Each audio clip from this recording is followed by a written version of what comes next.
Muito boa noite, Porto Alegre, boa noite, Rio Grande do Sul. Está começando o RS em Movimento, aqui pela Rede RS. Trazendo um resumo dos principais acontecimentos desta quinta-feira, antecipando as notícias para você, que você vai ler nos jornais de amanhã. Vamos juntos até as 8 da noite com muito conteúdo. Vamos saber como é que está o início da noite dessa quinta-feira, se a chuva já está parando ou não. Uma quinta-feira chuvosa, o frio está chegando. Olha aí Caxias do Sul com pista molhada, avenida principal nesse momento, 8 graus na Serra Gaúcha, início de noite de quinta-feira. Câmeras ao vivo aqui na abertura do RS em Movimento, Catedral de Pedra, em Canela, grande cartão postal, 9 graus, a temperatura até que não está tão baixa. A temperatura, claro que a sensação térmica deve estar mais baixa, mas que lindo cartão postal, que linda imagem essa de Canela na Serra Gaúcha, que a gente sempre coloca aqui para colorir e abrir o nosso RS em Movimento de uma forma mais bonita, né? Bom, vamos aos destaques do programa desta quinta-feira.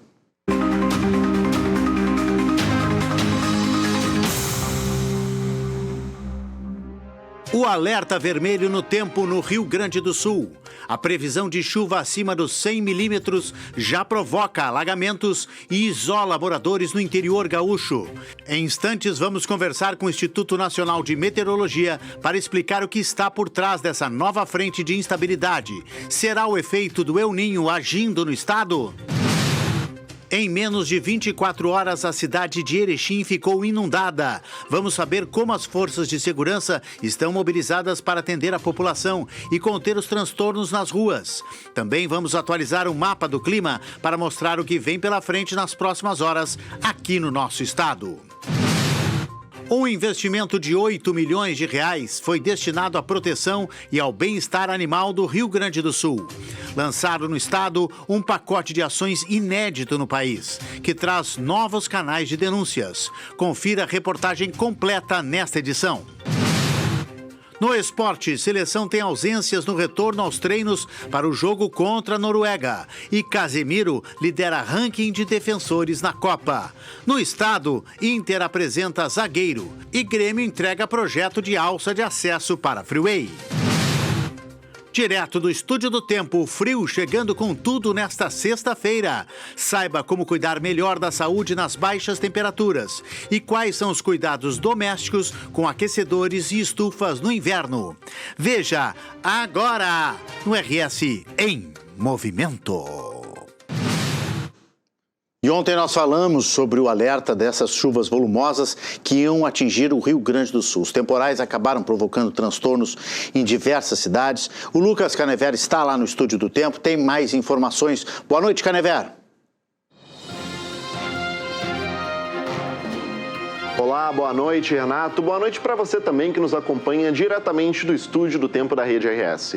Chuvas torrenciais atingiram o Rio Grande do Sul entre a noite dessa quarta-feira e a manhã de hoje. Pelo menos 12 municípios do norte do estado relataram danos, como alagamentos, transbordamentos de rios e destelhamentos.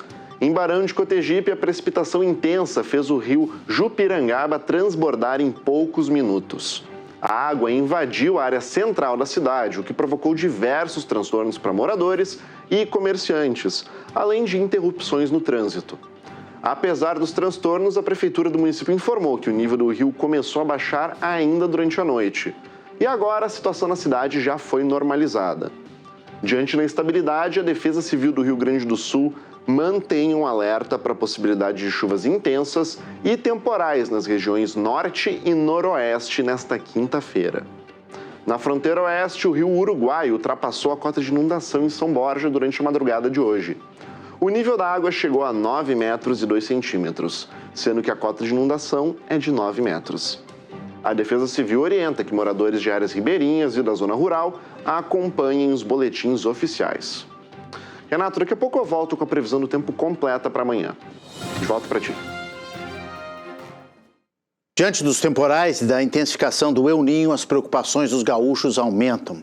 E a gente quer falar sobre isso com mais profundidade. Para isso, mais uma vez está conosco o meteorologista do Instituto Nacional de Meteorologia, Marcelo Schneider, que sempre nos atende com muita atenção aqui na Supertela e nos traz sempre informações boas para a gente ficar preparado, né, Marcelo? Boa noite, seja bem-vindo. Obrigado por atender mais uma vez a Rede RS. Bom, Renato, eu que agradeço aí o convite, o espaço. Como tu e o Lucas acabaram de falar, ficar atento, né, aos órgãos oficiais, aos avisos, que ontem, aliás, né, na verdade, anteontem o IMET já havia emitido aquele aviso vermelho que pegou exatamente a região norte do estado, como vocês viram no documentário, essa parte ali de Getúlio Vargas, Erechim, Frederico Westphalen, toda a divisa ali com Santa Catarina, e que já sofre, não só agora a semana, mas lá no final de semana passado, né, os primeiros efeitos que a gente teve, bem dizer assim, no Rio Grande do Sul, do fenômeno El Niño. Né? Se tu recordar bem da última entrevista, a gente já tinha aquele alerta bem antecipado, cerca de 2, 3 meses. A gente passou por aquele perigo lá de abril e maio, né? A gente tinha muitas pessoas estavam assim assustadas que maio poderia ter novamente chuvas no estado. A gente, de certa forma, tranquilizou que alguma coisa mais intensa poderia acontecer adiante. E o que está acontecendo agora? Desse mês de julho, agora, esse segundo semestre, até a primavera e verão, nós vamos, a cada semana, notar que as temperaturas elas vão começar a oscilar mais. Nós vamos ter ainda nos próximos dias, Renato, essa massa de ar polar atingindo o estado, mas já na semana que vem, depois de uma outra massa de ar frio, nós vamos ter os primeiros sinais de aquecimento. Então é bem provável aí que durante o inverno, e final do inverno e a partir de agosto, mais para setembro, aí sim nós tenhamos um clima mais típico do El Niño no Rio Grande do Sul, que é aquela condição quando as temperaturas já sobem, nós temos aqueles temporais localizados e, eventualmente, por causa da intensidade prevista desse El Niño, aí nós não descartamos sim a probabilidade de novas enchentes no Rio Grande do Sul, mas em toda a região sul. No momento, essa tempestade última ela já passou, tá? Não tem mais condições de chuva intensa nas próximas horas. A boa notícia, apesar do frio intenso, tá? O frio é muito forte, que vai ser essa madrugada até sábado de manhã, as condições de instabilidade ou de chuva cessam no estado. Final de domingo para segunda-feira tem uma outra frente fria, uma instabilidade que pode pegar só a parte norte do estado, mas aí nos próximos dias não se prevê mais tempestades intensas aí no Rio Grande do Sul. Lembrando, né, Marcelo, sempre o beabá da meteorologia para as pessoas leigas, né, que vocês sempre nos falam muito, fazer a diferenciação, né, porque às vezes a gente fala em frente fria, parece que é a temperatura caindo, não é só isso, né, frente fria é chuva, massa polar é queda brusca de temperatura, não é isso? Isso, a frente fria é o encontro do ar frio com o ar quente, né? Então, o nosso ar frio aqui no Rio Grande do Sul, ele vem diretamente do polo, ou muitas vezes ali dessa nossa divisa aqui do Uruguai e da Argentina. E aí, o que é uma frente fria? Ele pega aquele ar frio do sul, o ar quente que vem do norte, muitas vezes lá da Amazônia, e o encontro dos dois é o que forma a frente fria.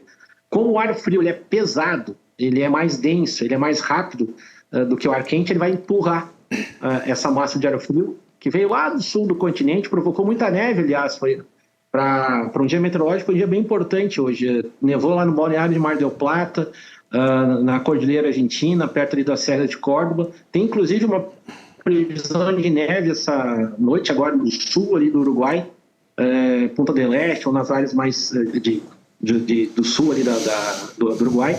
Nosso estado tem uma chance pequena, no sul, no extremo sul do estado e aqui na subida da serra.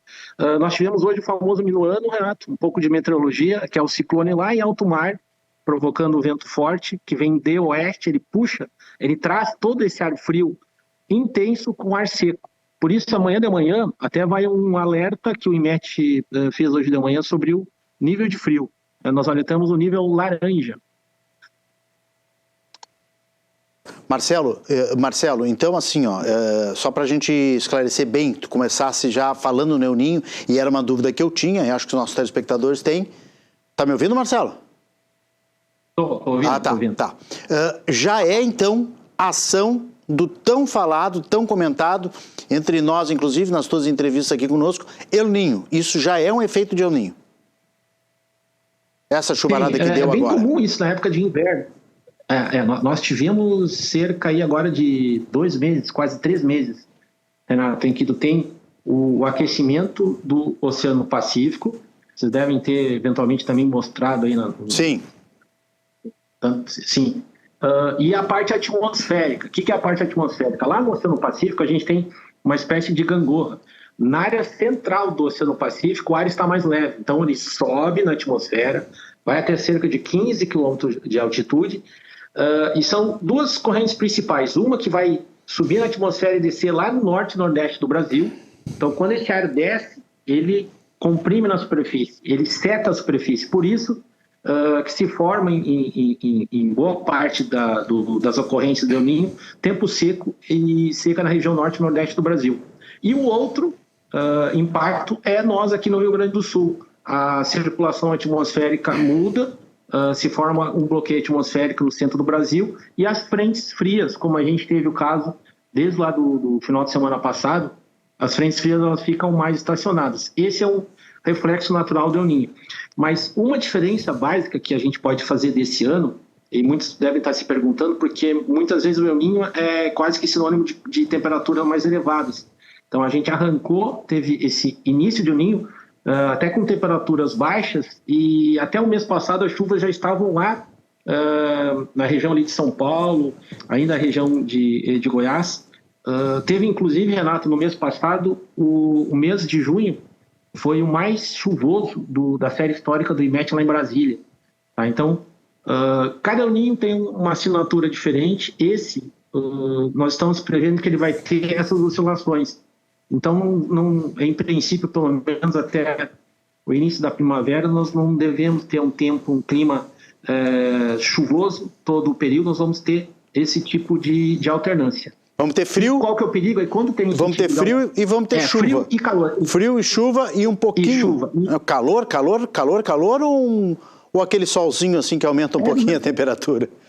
Aquele abafamento que não teve ainda. Tá? Não teve e vai ter. Isso é mais aí de primavera. Então, tu deve também ter ouvido de pesquisadores, nós meteorologistas e climatologistas, que o impacto mais direto do El Niño costuma ser final de agosto, principalmente primavera aqui no Rio Grande do Sul. Isso. Então, isso é uma receita básica do El Niño. O que a gente tem lá no final de agosto e primavera? Aquele tempo mais abafado, tempo quente, tempo estável. Tem aquelas chuvas, a tormenta de Santa Rosa, que acontece em agosto, e a enchente de São Miguel de agosto para setembro. Então, é clássico, é característico aqui do Rio Grande do Sul. Então, isso a gente vai ter aí durante final de inverno, primavera. Vai ser um desafio para os meteorologistas. Não só o nosso estado está em alerta, tá? Principalmente essa parte da região sul. Eu diria que de São Paulo, sul do Mato Grosso Sul até o Uruguai. Mas a área mais provável a ser afetada é principalmente essa nossa divisa entre centro-sul de Santa Catarina e norte do estado. Mas, como eu disse, tem alternância nesse período. Vocês vão notar períodos frios, períodos quentes, previsão aí de sequência de chuvas, principalmente já a partir de agosto, se projeta um mês mais úmido. E aí é necessário ficar atento, alertas aos canais oficiais, né? Hoje o IMET também já tem uma equipe desse último concurso já mais mobilizada lá em Brasília. Diariamente tem os briefings, essas conversas, reuniões técnicas que se fazem com a Defesa Civil Nacional. A própria Defesa Civil do Estado também se aparelhou bastante em termos de monitoramento, e o nosso conhecimento aí, dada a experiência também comparativa que a gente teve, infelizmente, ali de 23, 24 e das décadas anteriores, né, dos anos 80, dos anos 90, é bem importante para a gente falar para a população, para os técnicos e para as pessoas, usuários, pessoas leigas em geral. A gente tem imagens aqui das cidades que foram atingidas nessa última madrugada, nessa virada de quarta para quinta, né? Então a gente tem aí Santa Rosa, Coronel Bicaco, Roque Gonzales, Erechim. Daqui a pouco a gente vai conversar com o pessoal da Força Voluntária lá em Erechim também para saber como é que a cidade está se recuperando, porque Erechim inundou em 24 horas, né? Tudo isso é previsível, está dentro de um normal, por mais que seja transtorno, Marcelo, que a gente está vendo essas imagens aí muito, muito ruins, muito tristes, ou essa ação do El Niño, ele é um cartão de visita que já chega mudando um pouco o quadro nesse 2026? Não sei se eu me fiz claro nessa minha pergunta. Não, entendi. Assim, como eu digo, nem 8 nem 80, nem tudo que vier agora vai ser El Niño, mas com o gradativo aquecimento que eu mencionei lá do Oceano Pacífico. Porque no momento isso é importante, esses números, né? Como eu comparo a meteorologia e a economia. Hoje em dia a gente sabe bastante de taxa Selic, juros da inflação, alguns valores que a gente está acostumado. Sim. Na meteorologia, além dos percentuais de umidade relativa do ar, pressão atmosférica, talvez esse seja um dos mais importantes para a gente ter em mente e ter monitoramento dessa intensidade, que é a temperatura lá, o nível de aquecimento lá no Pacífico. Ele está em 1,7 acima do normal. A previsão, a estimativa melhor que a gente tem hoje é que ele chegue ainda lá nos meses de outubro e novembro a nível 3, a 3 graus de aquecimento. Caso isso se confirme, aí sim, nós vamos ter um problema adiante que vai ser, muito provavelmente, é um combustível para que as tempestades que costumam, Renato, acontecer com o El Niño sejam mais intensas.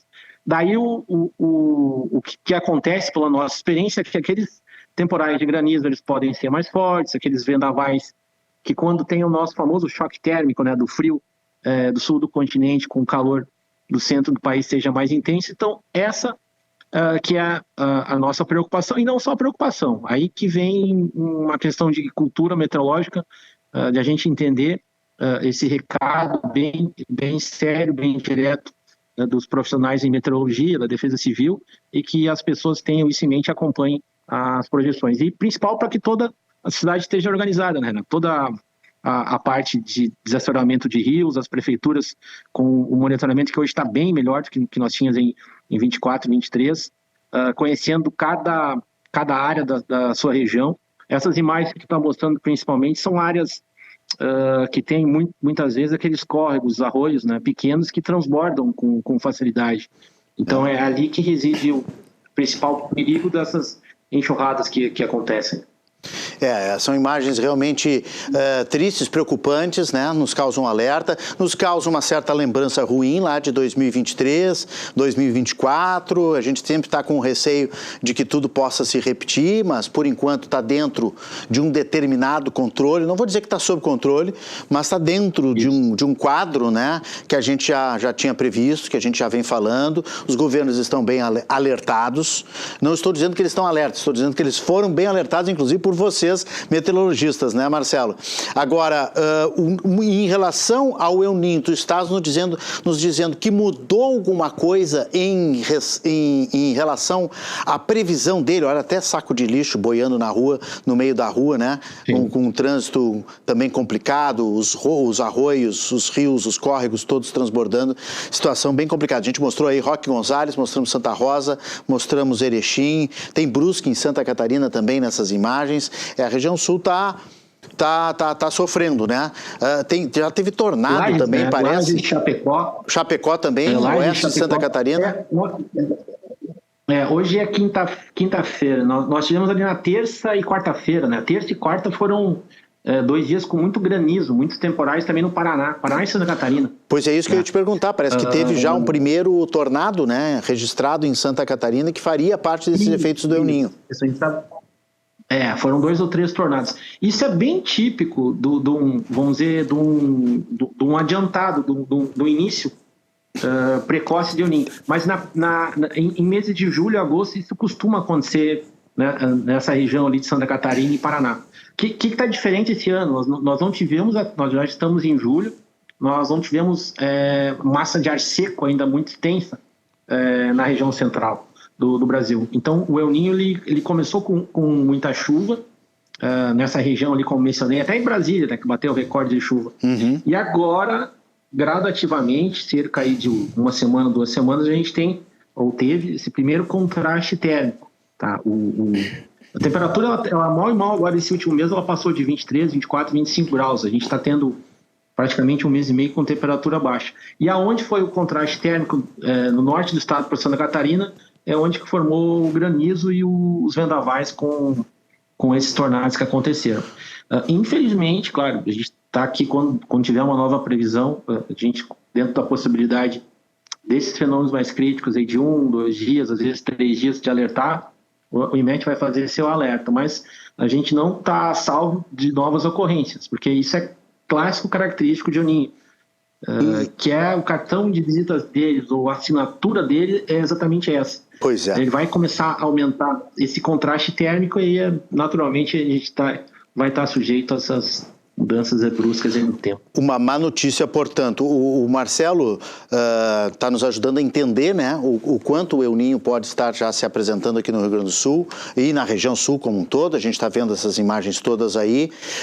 E para ter o alerta, para se proteger, para que as cidades possam, né, tomar as providências necessárias, a gente está torcendo para que tudo corra bem nos próximos meses, semestre, a virada para 27, né, onde o El Niño vai agir. Agora, está sendo chamado por alguns colegas teus, Marcelo, de super El Niño e de uma intensidade talvez muito fora do comum nos últimos anos, na era moderna, a era que foi mapeada pela meteorologia.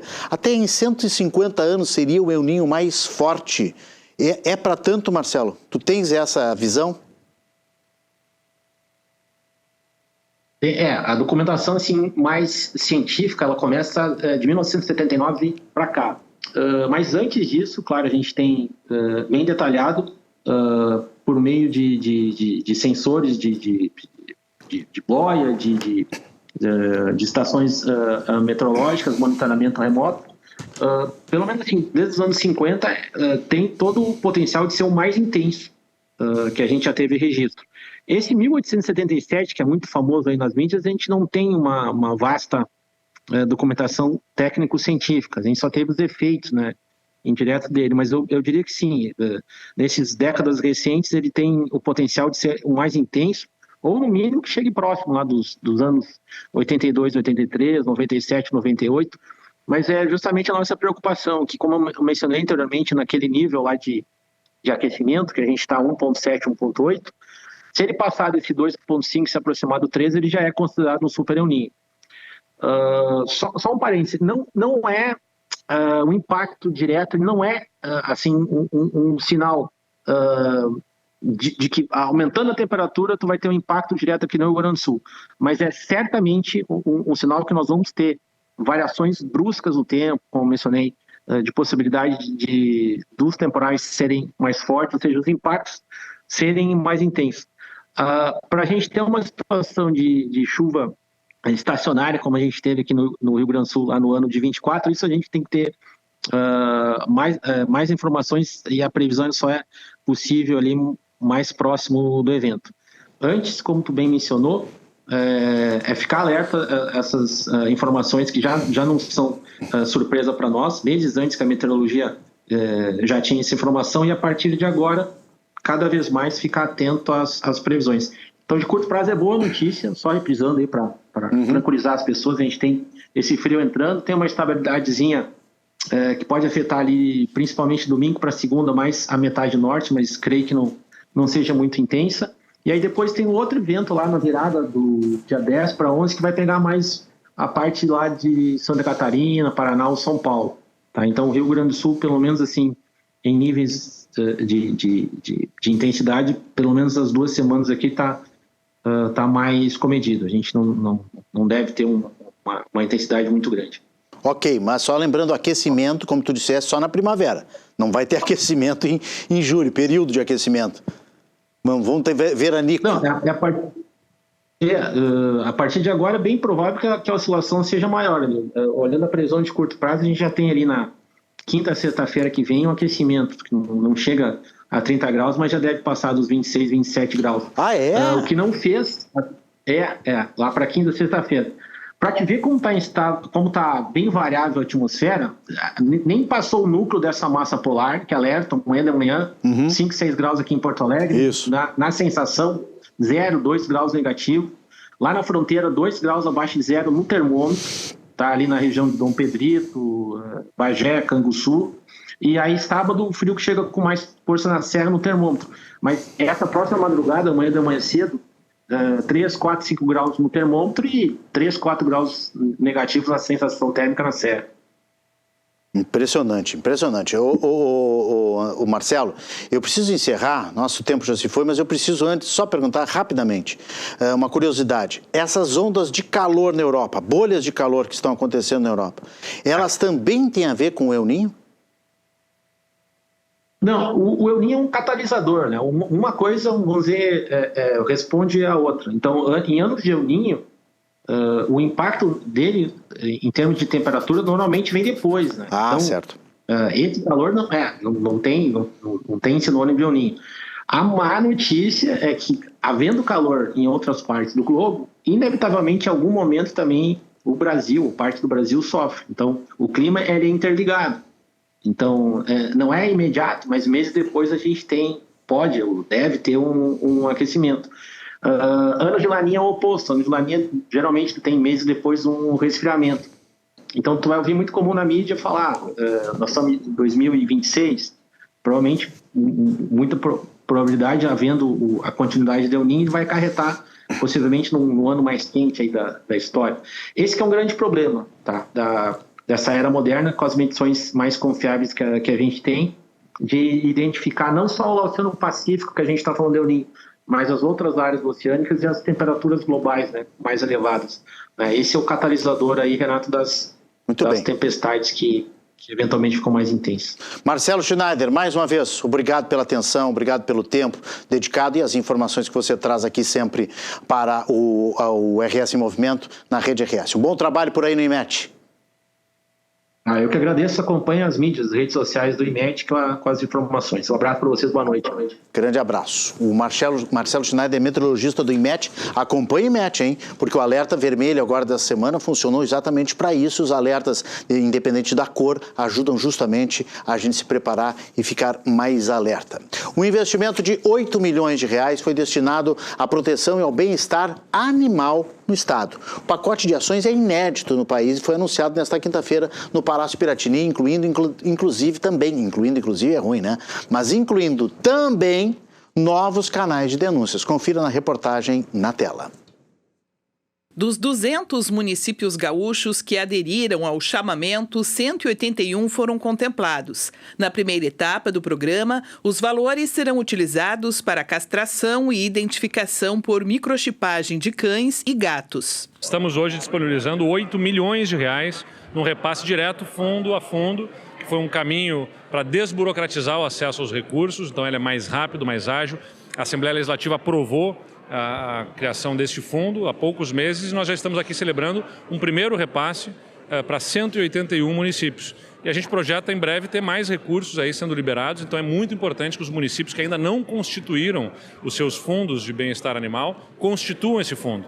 Porque ele é fundamental, ele é essencial. Sem a constituição desse fundo em nível municipal, a gente não consegue fazer o repasse do recurso para os municípios. Tecnicamente, se justifica mais realmente priorizar a questão das castrações, em especial de fêmeas, né? Porque assim a gente consegue ter um controle populacional ético da população de cães e gatos de rua. Então, esse é o grande motivo de priorizar as castrações. Mas, posteriormente, nós vamos abrir editais para outros projetos também, como, por exemplo, atendimentos veterinários públicos. Inclusive, a questão da substituição dos veículos de tração animal na cidade. Então, a gente projeta outras ações, outros recursos sendo liberados também para avançar para o cuidado também com os grandes animais. Então, é uma política de bem-estar animal bem estruturada, né, liderada aqui pelo nosso vice-governador, Gabriel Souza, e com a Secretaria de Meio Ambiente, para que a gente possa efetivamente ter o nosso Rio Grande do Sul como referência nacional no bem-estar animal, sendo um estado amigo dos animais. Os municípios foram definidos de acordo com o número de habitantes e divididos em 5 faixas, sendo os maiores valores repassados às cidades mais populosas.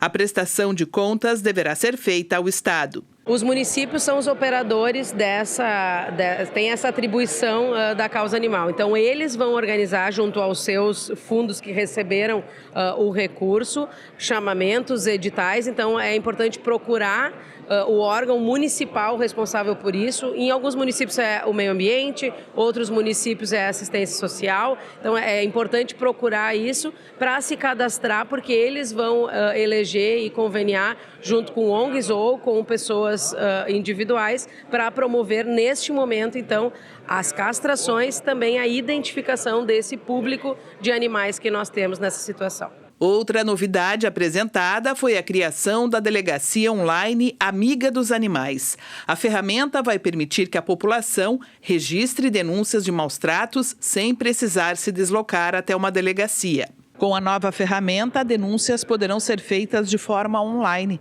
A medida busca dar mais agilidade ao encaminhamento das ocorrências e fortalecer a rede de proteção. Equipes da Polícia Civil estão sendo capacitadas. O Estado conta atualmente com 50 delegacias especializadas em registros de ocorrências que envolvam maus tratos aos animais. Denúncias relativas a crimes contra os animais em qualquer delegacia de polícia.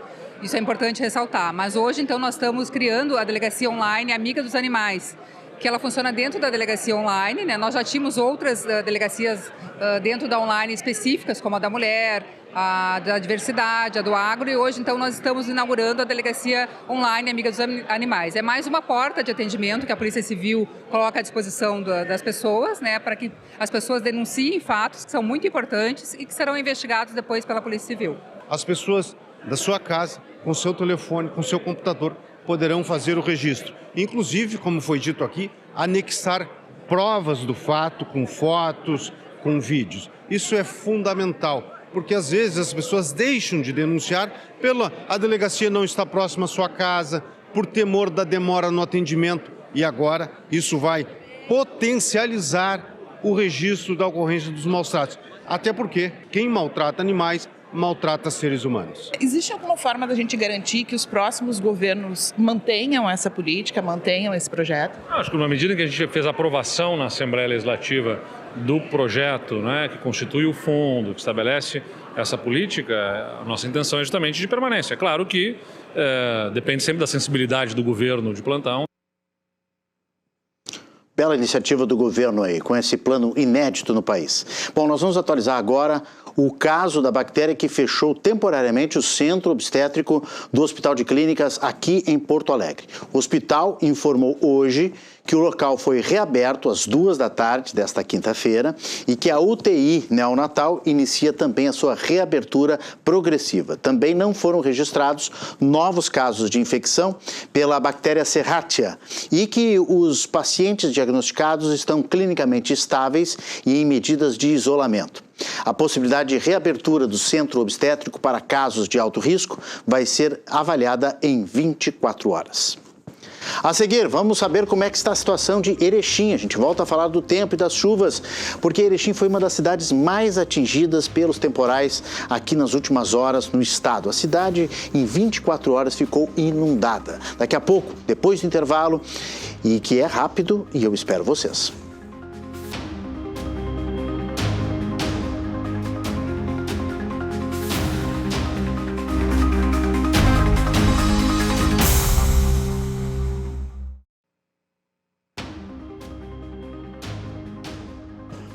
Estamos de volta com RS em Movimento aqui pela Rede RS, o primeiro canal de jornalismo do Grupo Box Brasil.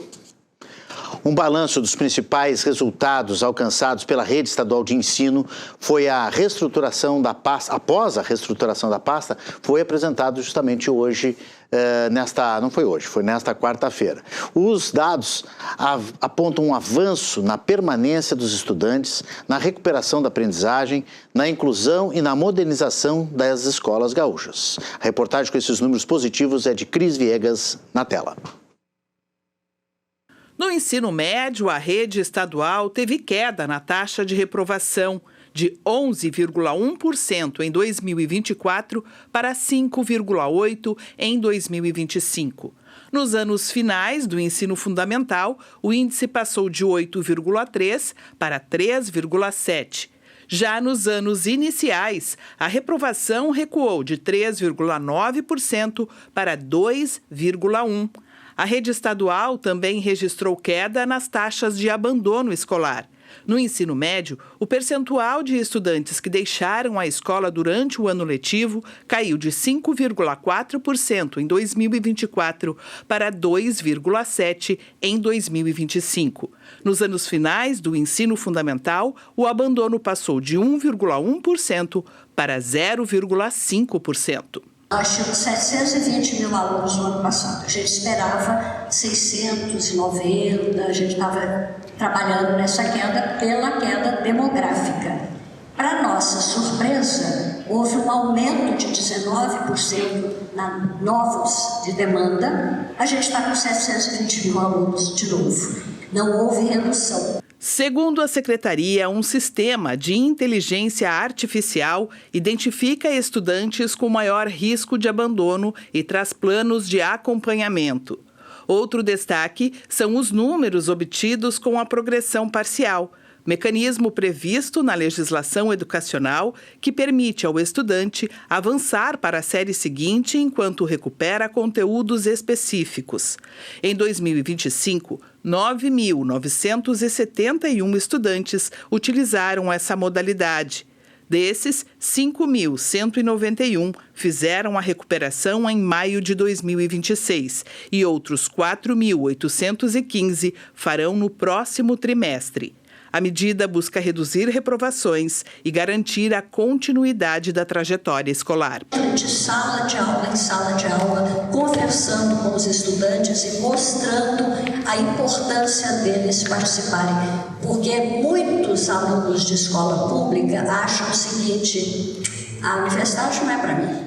A Secretaria destaca que 650 escolas já contam com Wi-Fi de alta performance. A educação profissional também passou por atualização curricular. A partir de 2026, os cursos técnicos passaram a ter 1.200 horas de formação, adequando a oferta educacional às novas demandas do mercado de trabalho. Cerca de 269 milhões de reais foram investidos em uniforme escolar e tênis, beneficiando 730 mil alunos. Na infraestrutura, 2 bilhões e 200 milhões de reais foram destinados a melhorias na rede estadual. Na alimentação escolar, o repasse anual chega a 19 milhões de reais. Entre os aprendizados incorporados pela rede após as enchentes de 2024 está o conceito de escolas resilientes. A proposta prevê a continuidade das atividades escolares mesmo diante de eventos climáticos extremos, por meio de planos de contingência que estão sendo implementados gradualmente nas instituições de ensino do Estado. 87 escolas fizeram, são 2.304. Não deu para fazer tudo. Então, por isso que eu falo, é uma política que tem que ser continuada. Você não consegue fazer tudo de uma vez, até porque você tem que ter piloto que mostra qualidade para poder expandir. Elaboramos, com apoio da Unesco, do Instituto Alana, um guia para a elaboração dos planos de contingência. O modelo de recomposição e acompanhamento da aprendizagem foi adotado. A cada trimestre, os estudantes participam de ciclos de avaliação e são organizados em grupos de acordo com suas necessidades pedagógicas. Segundo a secretária, a estratégia contribuiu para reduzir de 15 para 9 o número de desempenho insatisfatório entre os estudantes. 2.000 novos monitores foram contratados para apoio de estudantes da educação especial e 6.000 novas vagas para professores foram abertas por meio de concurso público. Além disso, 26 mil profissionais receberam promoções na carreira. E a gente tem um índice mais ou menos de 2.000 aposentadorias ano. Então, contando com isso, a gente já sabia que ia precisar. Foi por isso que nós retomamos a ideia dos concursos, por isso nós retomamos a ideia das promoções para estimular a permanência do professor, mas claramente a gente ainda não tem, nem no Rio Grande do Sul e nem no Brasil, uma política docente, uma carreira forte e atrativa que precisa ter. E essa é a luta que eu tenho feito, inclusive, junto ao MEC, junto às universidades. Esse é o grande desafio. Bom, nós voltamos a falar do tempo, dos alertas e dos estragos provocados pelo excesso de chuva, principalmente na região norte, na região noroeste do estado. Na cidade de Erechim, várias regiões foram inundadas em menos de 24 horas. E a cidade registrou quase 100 milímetros de precipitação nas últimas horas. Nós vamos saber como as forças de segurança estão mobilizadas, atendendo a população, contendo os transtornos. Nós vamos conversar aqui na nossa supertela com o Ronaldo Mânica, que é coordenador da Força Voluntária do Alto Uruguai. Boa noite, Ronaldo. Seja bem-vindo à Rede RS. Boa noite a toda a Rede RS, boa noite a todos os telespectadores que estão aqui nos assistindo nesse momento. Ronaldo, como é que está a situação nesse momento em Erechim? Nesse momento, a gente conseguiu zerar nesse momento as ocorrências aqui, mas há muito estragos no interior, em principal da cidade, houve muita água entrando em diversos bairros de residências do nosso município, aonde que nós tivemos prontamente, com toda a equipe do GRAU, que é o Grupo de Apoio a Respostas a Emergências de Erechim, Defesa Civil, Força Voluntária, Corpo de Bombeiros, atendendo todos os chamados no município de Erechim. Mas parou de chover na cidade? Não, ainda que agora nós estamos nesse exato momento, tá, com uma pequena garoa na cidade, mas nós tivemos, nas últimas precipitações, das últimas 48 horas, quando começou a chuva aqui, nós tivemos 116 milímetros de chuva. Puxa vida. É muita coisa. E tinha um alerta, né? Tinha um alerta vermelho do IMET, justamente para essas regiões aí de vocês, norte, noroeste do estado. E foi muito rápido, Ronaldo. Descreve para nós. A gente tem algumas imagens, nós vamos colocar. Foi muito rápido, a cidade inundou muito rápido. Isso. O maior volume de precipitação que a gente teve, conforme o pluviômetro hoje do CEMADEM apontou para nós, ele foi em torno aí por volta de 18h30 no dia de ontem, onde que houve os maiores volumes, tá? Atingiu maiores quantidades de bairros, que é o que atingiu o grande Alto Uruguai gaúcho, né? Diversos municípios aqui do Alto Uruguai, que a gente tem a Força Voluntária do Alto Uruguai, que a gente dá um apoio sempre solicitado em toda a nossa regional aqui. Mas, Erechim em especial, nós tivemos um princípio de granizo. Como todos sabem, nós passamos por um granizo onde que atingiu mais de 15 mil residências no mês de novembro. Então, a gente teve uma precipitaçãozinha de granizo e depois um forte volume de chuva. Um forte volume onde que a rede hoje hidráulica pluvial, ela não venceu, tá?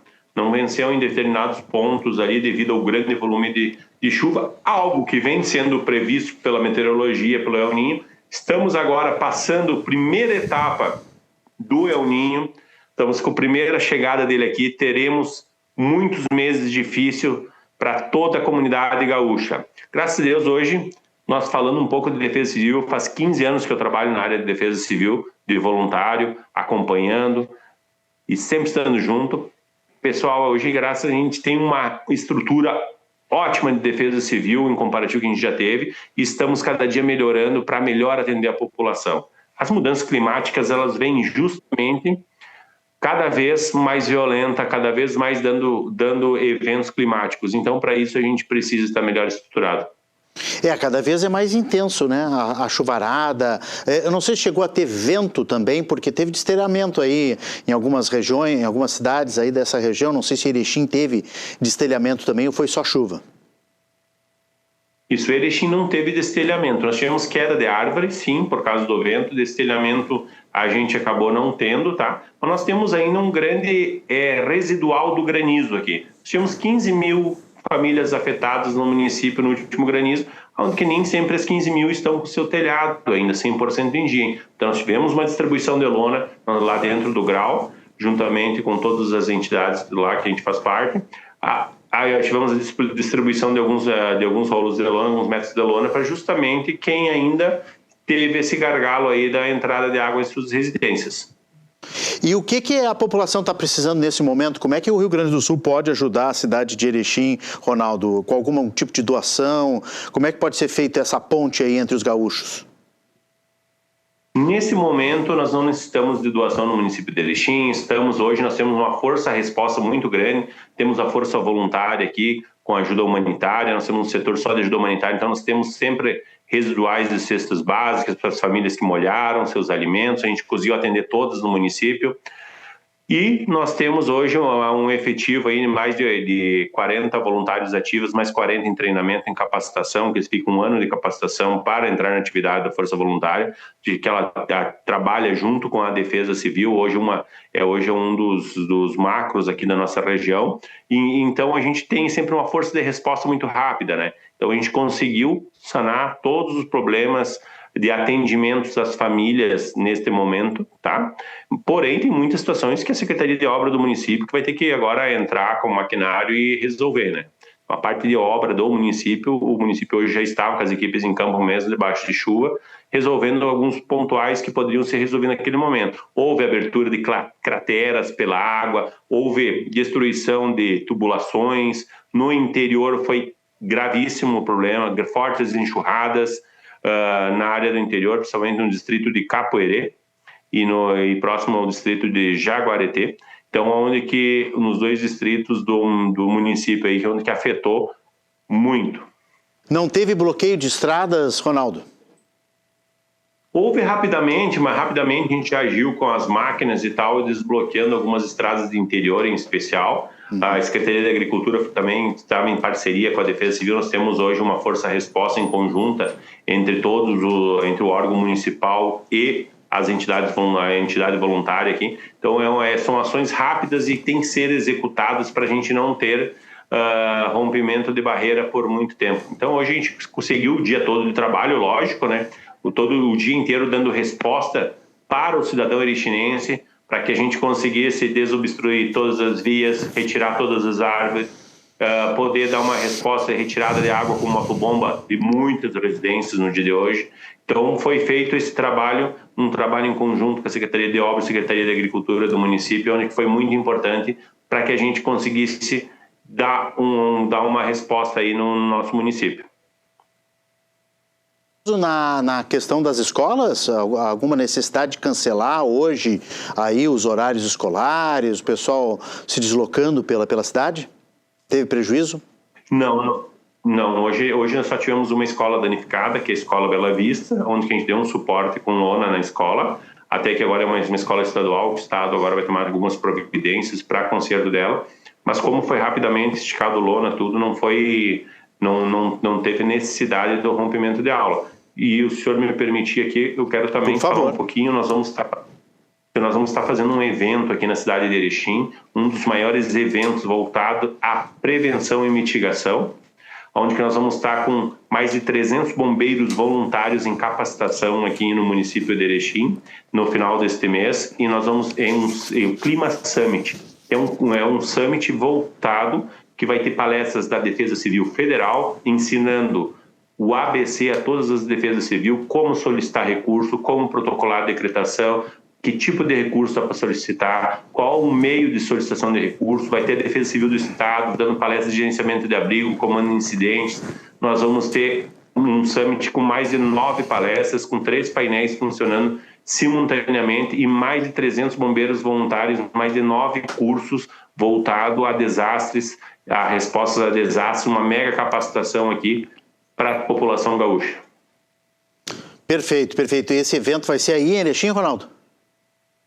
Vai ser aqui em Erechim, no Parque do Acier, no dia 30, que a gente vai abrir como um painel. Ali vai ter a Defesa Civil do Estado, a Defesa Civil Federal, nós da Força Voluntária, meteorologistas, num painel, uma troca de conhecimento, falando o que vai ser o El Niño, o que nós esperamos do El Niño e o que nós estamos preparados para enfrentar o El Niño. No dia 30. Depois, nos outros dias, temos todos os dias os summits, palestras e cursos para a equipe de bombeiros voluntários. Dia 30 de julho, então, é isso? No final do mês? De julho a 2 de agosto. A 2 de agosto. Muito bom, muito bom. É importante você nos trazer já essa informação, pessoal, se planejar para ir, então, até Erechim prestigiar esse Clima Summit. É isso, Ronaldo? Mais algum recado? Aí. Muito obrigado pelo espaço hoje para a gente poder falar um pouco do que aconteceu na nossa cidade. Nós é que agradecemos. Falar e sempre disponível para todo o canal, sempre quando precisar. Força Voluntária, Defesa Civil Erechim, Prefeitura Municipal, trabalhando aqui em conjunto pro bem do cidadão erechinense. Parabéns pelo trabalho de vocês. Muito obrigado do apoio. Grande abraço, boa noite, estamos sempre à disposição. O Ronaldo Mani, que é da Força Voluntária do Alto Uruguai, falando aqui no RS em Movimento.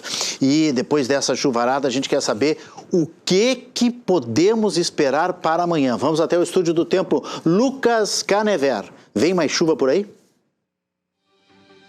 Renato, pode ficar tranquilo, porque depois dessa chuvarada que atingiu o Rio Grande do Sul, a sexta-feira deve ser de tempo firme. O sol deve aparecer entre nuvens em todo o estado. Mas o destaque de amanhã vai ser o frio. A chegada dessa nova massa de ar polar vai derrubar as temperaturas. Tem previsão de geada em vários pontos do estado, principalmente na Serra, no centro e também na região da Campanha. As mínimas podem chegar até 3 graus abaixo de zero. E as máximas não devem nem chegar até os 15 graus. O interessante é que normalmente as menores temperaturas são registradas no começo do dia, mas a tendência é que amanhã as menores marcas sejam registradas durante a noite. Vamos ver mais de perto como o dia fica amanhã em algumas cidades. Começando pela Serra Gaúcha, o ponto mais alto dela, São José dos Ausentes, deve ter mínimas de 1 grau abaixo de zero. E as máximas chegam apenas até os 9. Pelo menos não chove, só aparece entre nuvens. Caxias do Sul também deve registrar marcas negativas e máximas de apenas 8 graus. Assim como a caso de Gramado, porém lá as mínimas ficam positivas, mas com apenas 1 grau, vai ser um dia bem gelado. Em Erechim, no norte do estado, uma das cidades que foi bastante atingida pelas chuvas dessa madrugada e de hoje, a temperatura vai dos 3 até os 10 graus. Em Palmeiras das Missões, mesma coisa, mínimas de 3 graus, com máximas de até 10. Agora, lá na fronteira oeste, em São Borja, as máximas devem chegar até os 11 graus, com apenas 1 grau de mínima. Agora, se a gente for lá para Bagé, na região da Campanha, a gente vai observar que ao longo da noite a temperatura vai ser registrada com apenas 1 grau abaixo de zero e as máximas devem chegar até os 12. Em Santa Maria, no centro do estado, a temperatura vai de 1 até 10 graus amanhã. E ao sul do estado, em Pelotas, a gente vai ter marcas de 0 grau com máximas de até 13. Assim como aqui em Porto Alegre, porém as mínimas ficam na casa dos 6 graus e a tendência é de ser um dia nublado com aparições eventuais do sol. E com a chegada do frio e a previsão de queda nas temperaturas, vale tudo para se aquecer. Mas alguns cuidados são necessários para evitar riscos à saúde, como queimaduras, intoxicações e até mesmo incêndios. Confira na reportagem. A onda de frio intenso que marca o inverno gaúcho devolve o protagonismo para um equipamento que costuma reinar durante o verão: o ar-condicionado. Com as temperaturas baixas, acionar o modo quente no aparelho é tentador, mas é preciso saber utilizá-lo corretamente para afastar o frio de forma confortável e segura. O ar-condicionado em exagero, seja no verão, seja no inverno, ele resseca, ele tira bastante a umidade do ar e ressecando as mucosas, tudo que é em exagero, muito úmido ou muito seco, foge da nossa zona de conforto e ao mesmo tempo aumenta a chance de que a mucosa seca perca a capacidade de bloqueio à entrada de certos vírus, principalmente da parte respiratória. Então, exagerar no aquecimento não é legal.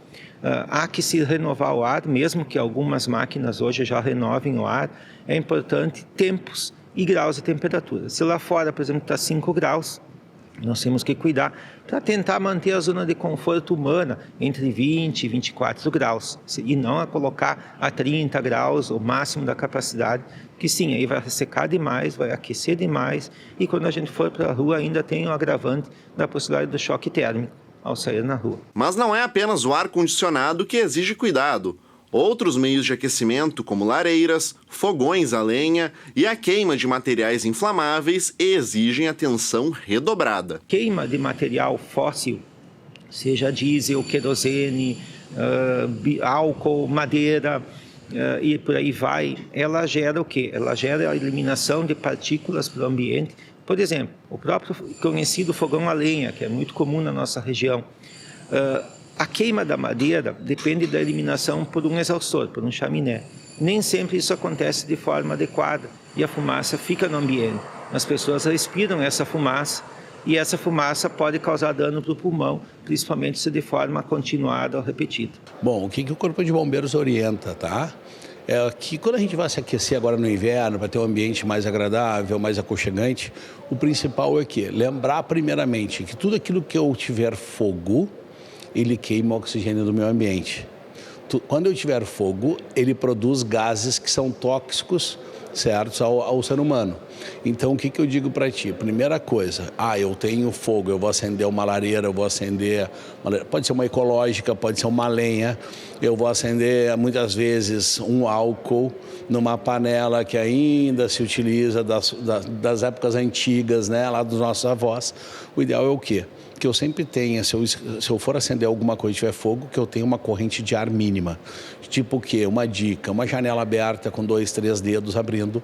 Para quê? Para que eu mantenha mantenha um índice mínimo de oxigênio no ambiente e esse gás não venha me trazer alguns problemas. Problemas quais? Sonolência, tontura, dor de cabeça, que aí vai fazer muitas vezes que eu acabe dormindo, adormecendo, e dependendo do índice que chegar o oxigênio no ambiente, eu posso acabar falecendo. Então, esse é o mais importante, que eu mantenha uma corrente de ar, ponto, toda vez que eu tiver uma queima. A segunda, que eu mantenha sempre uma distância mínima de 1 metro do sofá, da roupa de cama, né? Às vezes a gente quer aproveitar para botar uma estufa também, só que a gente quer aproveitar para aquecer o ambiente e também secar a roupa. Essa roupa não pode ficar a menos de 1 metro. Por quê? Vai ter calor, vai ter oxigênio e vai ter esse material que queima. Então eu posso ali ocasionar um incêndio. Então são algumas dicas que o Corpo de Bombeiros traz para a comunidade para que a gente possa ter um inverno mais seguro, né? Um inverno mais aconchegante e mais tranquilo.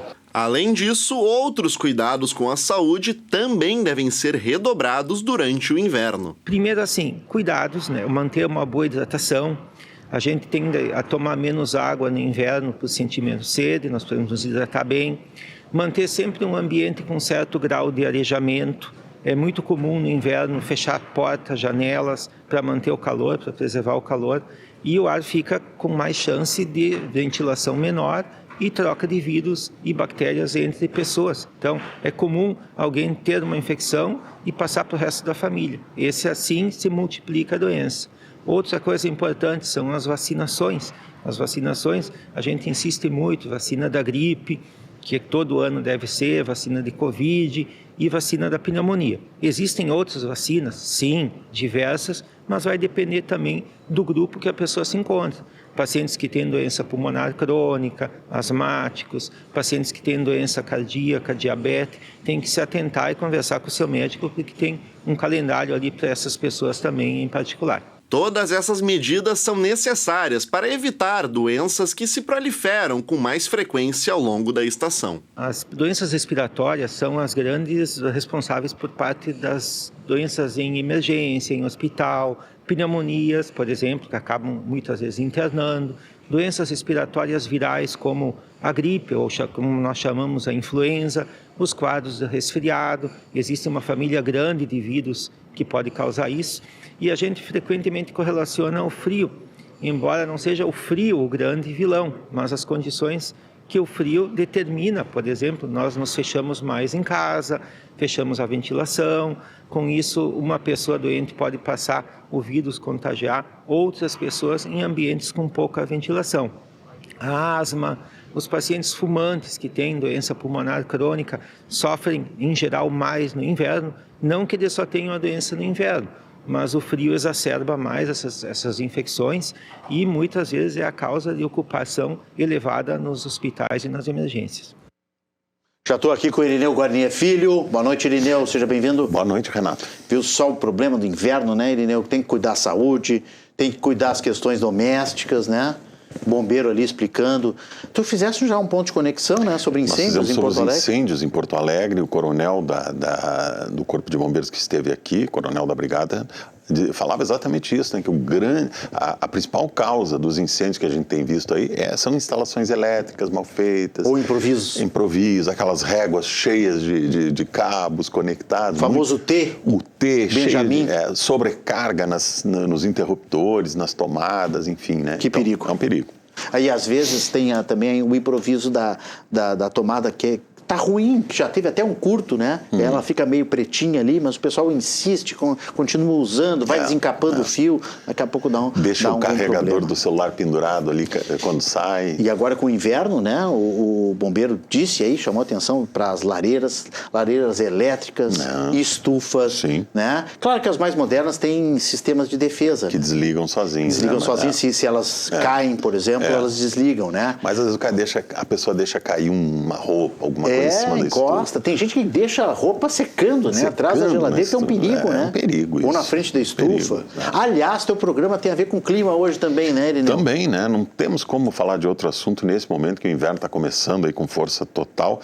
E a gente vai falar hoje sobre uma pesquisa, Renato, feita pelo IBGE, muito interessante, que avaliou os impactos da cheia de 2024 em diversos setores, né? Não só na economia, mas também na saúde, nos serviços públicos, serviços serviços públicos que foram interrompidos, na saúde mental, na saúde da população, na infraestrutura urbana, uma pesquisa muito ampla que analisou todos esses aspectos. Então a gente hoje vai tratar disso porque é ainda um rescaldo da tragédia de 2024 e que nos preocupa muito nesse momento em que as chuvas estão voltando com força total, né? Vamos ver os teus convidados na tela, então? Pessoal de hoje, dos convidados do Ponto Teremos de Conexão. aqui no Ponto hoje o Luiz Eduardo Puchalski, que é superintendente do IBGE, então vai nos falar sobre a pesquisa. A Juliana Viana, coordenadora da pesquisa especial sobre enchentes de 2024 também, e a engenheira Nancy Benini Diuno, que é do Sindicato dos Engenheiros do Rio Grande do Sul. Queremos saber também o que os engenheiros pensam sobre esses problemas. E o IBGE tem feito pesquisas importantes e interessantes, né? E o teu programa vai ajudar a desdobrar, então, esses dados e a gente entender melhor. Muito bom. Irineu, até logo mais. Obrigado, Renato. Até logo. Obrigado. 9 horas da noite começa o Ponto de Conexão aqui na rede RS, você não pode perder. A seguir, o esporte aqui no RS em Movimento. Vamos atualizar o que está acontecendo com a seleção brasileira lá nos Estados Unidos, preparando seu treino para encarar a Noruega no domingo, né? E outros assuntos também daqui a pouco, depois do intervalo, que é rápido, e eu espero vocês.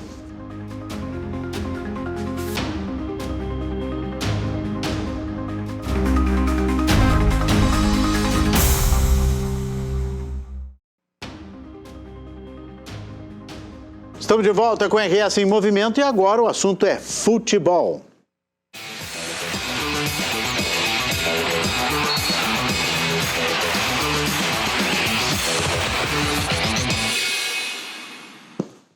E recebendo o nosso editor de esportes, Giovanni de Oliveira. Giovanni, boa noite, seja bem-vindo.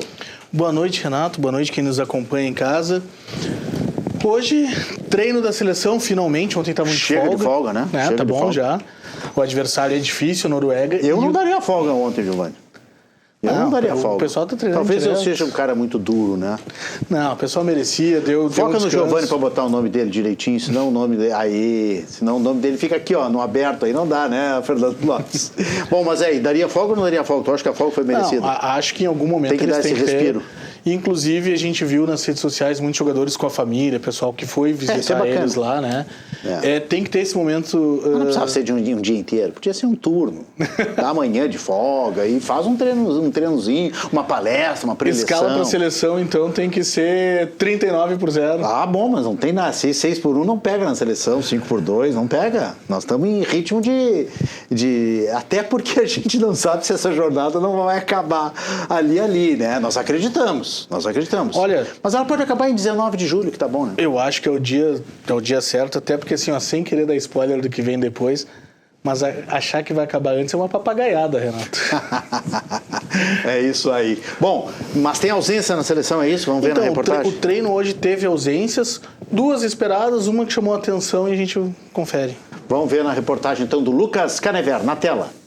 O Brasil voltou a treinar em Nova Jersey nessa quinta-feira e o retorno aos trabalhos foi com ausências.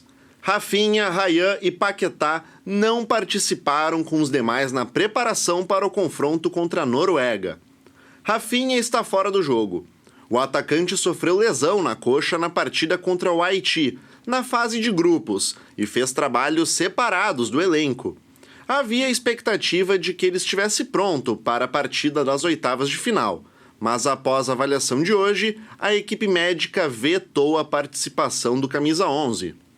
Paquetá é outra ausência garantida. O meia lesionou a coxa na partida contra o Japão e faz tratamento intensivo para voltar nas fases finais da Copa, caso o Brasil avance. Quem não preocupa é Ryan, que fez apenas os trabalhos de controle de carga nesta quinta-feira, mas sem problemas físicos detectados. Não deve ser problema para o jogo de domingo. Hendrick, que já soma 102 minutos jogados na competição, é um dos atacantes que podem acabar ganhando espaço com as lesões dos companheiros. Claro, abre outras portas, como aconteceu com o Ryan, agora ele pode estar jogando, ele está ajudando a seleção. Eu acho que se fosse diferente, se o Mister tivesse colocado ou o Luiz Henrique ou até outro jogador ali, ia ajudar a seleção brasileira, porque nós estamos aqui para ajudar. Estou muito preparado para esse momento, porque se os 26 que estão aqui não tivessem preparado, não estar aqui. Então, todos aqui estão esperando a oportunidade. Eu vou esperar em Deus, esperar no Mister. O Mister vai fazer a melhor coisa para a equipe. O Brasil enfrenta a Noruega no domingo, às 5 da tarde, pelas oitavas de final, no MetLife Stadium, em Nova Jersey. Muito bem, então a ausência do Rafinha e do Paquetá, que já eram previstas, e o Ryan foi a surpresa. Exatamente. Do Rafinha, apesar de a ausência dele já não ser uma novidade, tem essa confirmação de que ele não estará nas oitavas. Porque quando ele se lesionou, tinha essa intenção por parte do departamento médico da seleção de já ter ele de volta nas oitavas. Mas não aconteceu, então nas oitavas ainda não teremos. E o Ryan, que foi o susto, né? Não veio treinar o Ryan, mas é só controle de carga. Aconteceu com o Alisson, não sei se te lembra, nas primeiras rodadas também, teve um dia que não treinou, mas tá tudo certo com o Ryan, não desfalca a seleção. Muito bem, muito bem, muito bem. O Casemiro é o melhor defensor da Copa? Então, a gente sempre pode discutir as estatísticas, né? Mas a FIFA está fazendo um trabalho muito legal de estatísticas, o pessoal que gosta desses dados na Copa. E entre os defensores, o principal destaque, pelo menos nas estatísticas, é o tão criticado Casemiro. Vamos ver então na reportagem da Ana Luísa Soares, na tela. Casemiro saiu de jogador mais criticado do Brasil para o melhor defensor da Copa do Mundo em poucos dias. No Power Ranking da FIFA, sistema de classificação dos jogadores baseado em dados coletados durante as partidas, o brasileiro está com 7,49 de pontuação, na frente de Pico Lopes, de Cabo Verde, e Rodri, da Espanha. Casemiro tem 63 pressões defensivas exercidas e provocou a perda de bola dos adversários 15 vezes. Além das estatísticas de defesa, o volante ganhou nota 5,19 de ataque e 5,28 no quesito criatividade. O jogador brasileiro fez o gol de empate do Brasil no jogo decisivo contra o Japão, pelos 16avos de final, e foi eleito pela FIFA o melhor em campo. Muito bem. A estatística serve para todo mundo, né? Tem aquele ditado que diz que a estatística é tu torturar os números até eles dizerem o que tu quer. Exatamente, né? Exatamente. E sempre dá para dar um jeitinho, né? Mas que bom que o Casemiro está nessa liderança. E o Endrick falou sobre o Neymar. Então, o Endrick falou sobre essa relação do Neymar e é interessante, o Neymar mesmo não atuando, né? Teve poucos minutos até agora na Copa. Ele é uma liderança dentro do grupo de jogadores entre os mais jovens. Ele falou sobre o Neymar e essa relação também com os jogadores mais velhos da seleção. Vamos ver o Endrick na tela. Tenho uma relação muito boa com o Ney. A gente pode ficar brincando depois dos treinos, jogando carta ali, a gente fica trocando resenha. Em uma folga eu pude estar com ele também, a gente pôde conversar, ele pôde falar comigo. E é muito importante conversar com essas pessoas que são os capitães da seleção, não só o Ney, mas como o Marquinhos, o Casão, o Alisson. Estar com esses jogadores perto, pegar experiência com eles, para mim é uma coisa maravilhosa, é uma coisa que eu que já estou um pouco de tempo assim no futebol, sempre fiz. Com o Gustavo Gomes no Palmeiras, sempre perguntava para ele o que ele achava, o que eu poderia fazer, porque estar de pessoas inteligentes, pessoas que entendem do futebol, você procura saber mais disso, é muito bom. E não está sendo diferente com o Ney, eu converso com ele nos jogos e a gente senta lado a lado ali também quando está no banco.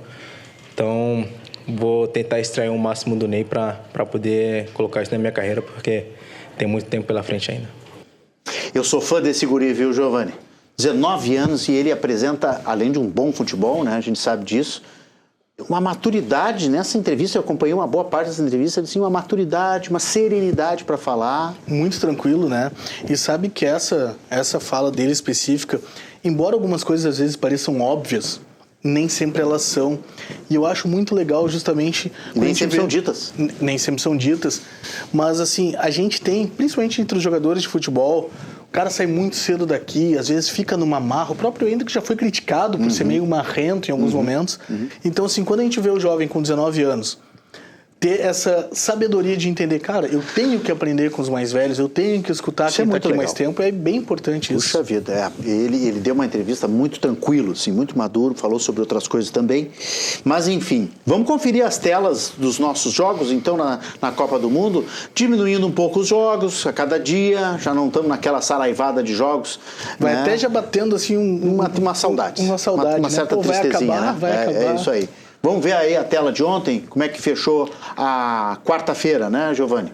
Isso, a Inglaterra ganhou da República do Congo. De virada. De virada, mas o resultado até esperado, né? O que não se esperava era que o Congo saísse na frente. Senegal abriu aquele 2-0 e cedeu. Essa aí ninguém imaginou. Cedeu a virada, essa foi muito inesperada. E o Rogério Amaral aqui achou o pênalti no final que não mal marcado, que não deveria ser um pênalti. Eu me permito discordar do Rogério, porque foi um lance exatamente igual a falta que anulou o gol do Brasil, né, na jogada do Vini Júnior. Então, pelo menos teve o critério. Certo. A Copa manteve o critério. Estados Unidos ganhou da Bósnia. Os mandantes estão surpreendendo nessa Copa. Estados Unidos ganhou da Bósnia com 10 jogadores em campo, né? Exato. A partir de um determinado momento. Exato, já tinha 1-0. Estava 1-0, né? Conseguiu fazer o 2-0. E aí a Bósnia acabou, né? Mas interessante, Estados Unidos, Canadá e México, que são países que não têm tanta tradição, estão conseguindo, os mandantes estão fazendo valer esse fator local na Copa, né? Exatamente. Bom, o México, então, dentro daquele estádio Azteca, foi uma loucura, né? E não tomou gol ainda o México. Não tomou gol, não está vazado o México. Vamos ver os jogos de hoje, o que aconteceu já, como é que foi o jogo da Espanha com a Áustria, barbaridade, 3-0. Pois é, esse daí foi para me quebrar no bolão, tinha botado 2-0 e aí no final a Espanha que até tinha botado então, 2-0 para quem? Para a Espanha. Ah, tá. Mas a Espanha que até então não conseguiu demonstrar um grande futebol, o futebol que se espera da Espanha como uma das favoritas, hoje já foi muito superior à Austrália, e Portugal vai ter que mostrar hoje, né? Portugal não mostrou futebol ainda, daqui a pouquinho... Tá muito tímido ainda, né? Exatamente. Mas é um jogo bom, hein?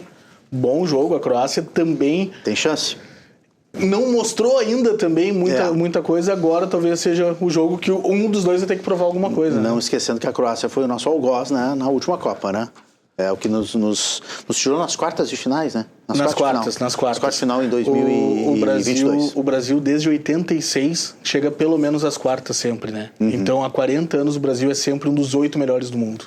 Tomara que esse ano passe das quartas, né? Vai passar. Vai passar. Vamos falar ainda tem a tela de amanhã. Amanhã o que nós temos? Meu Deus, 4 à meia-noite agora, Suíça e Argélia, né? Meia-noite, olha só. Esse é o jogo para quem quer ver futebol mesmo, quem gosta de futebol, porque Suíça e Argélia à meia-noite tem que querer muito assistir. Mas é bom um futebolzinho. Quem pode, né? Quem pode. Eu não posso, eu tenho que acordar cedo. Mas quem pode, é bom. É por isso que é legal a Copa, né? Porque tem coisas fora do horário. Olimpíada também eu gosto muito. Eu acho muito bacana isso. Austrália e Egito, acho que é o jogo pra gente ver o Salah fazer, de repente, a diferença. Uhum.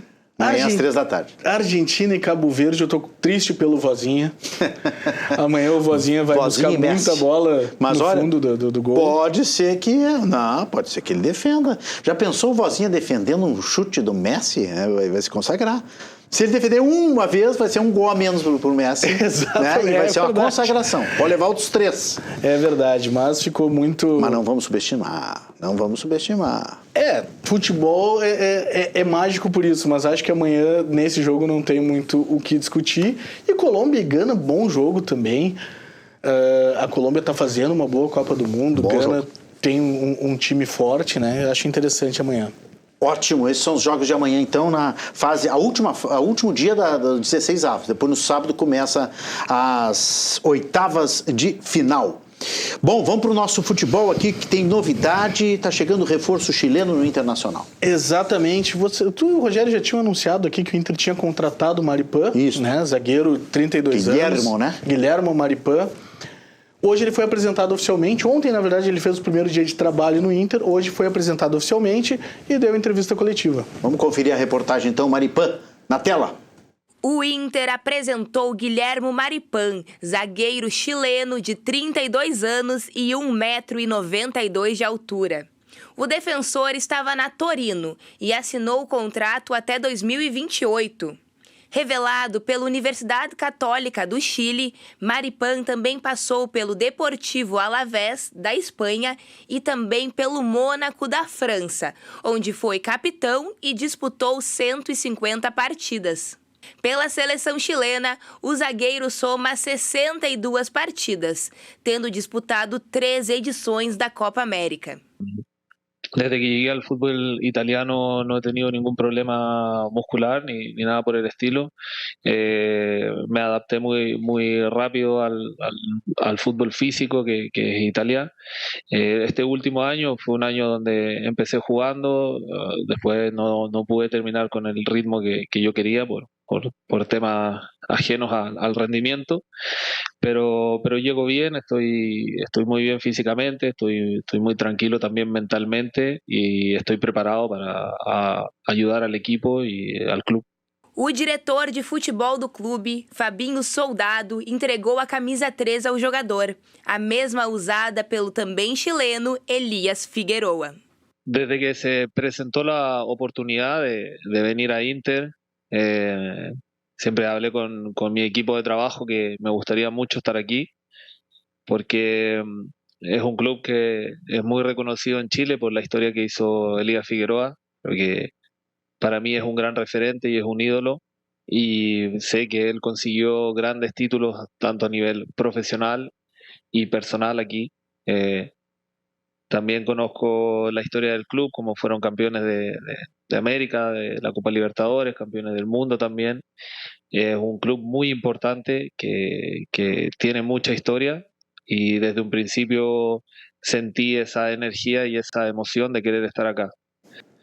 Muito bem, e quem deu boas-vindas para o Guilhermo? Ninguém mais, ninguém menos que o eterno dono da camisa 3, né? O principal camisa 3 da história do Inter. O ídolo colorado, direto do Chile. Eu acho que ele estava no Chile também, dando boas-vindas. Vamos ver? Elías Figueroa na tela.